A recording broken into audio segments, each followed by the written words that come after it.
Hey guys, it's Mike from GWA Auto Parts, and today we're here with the AA Ignition Replacement Hydraulic Roller Valve Lifters.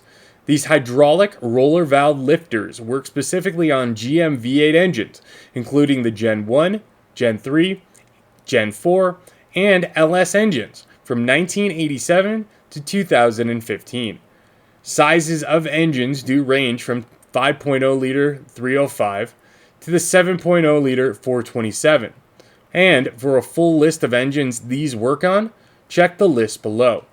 What these hydraulic roller valve lifters do are they convert the rotation of the camshafts into vertical motion, keeping constant space between your valves and the camshaft lobes, perfecting how your engine operates.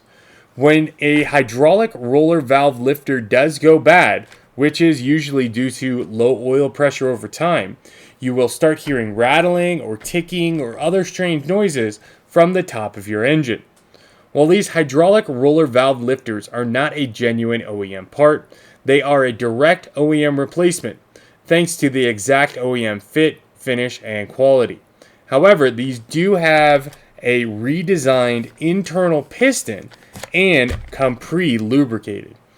Installation of a hydraulic roller valve lifter can be a difficult job to do yourself, as you will need to remove your head from the block. So it is recommended to have a trained mechanic handle this repair. Additionally, you should replace all your lifters at time of install, not just addressing the damaged ones. If you have any questions about these replacement hydraulic roller valve lifters, please reach out to us anytime. We're glad to help.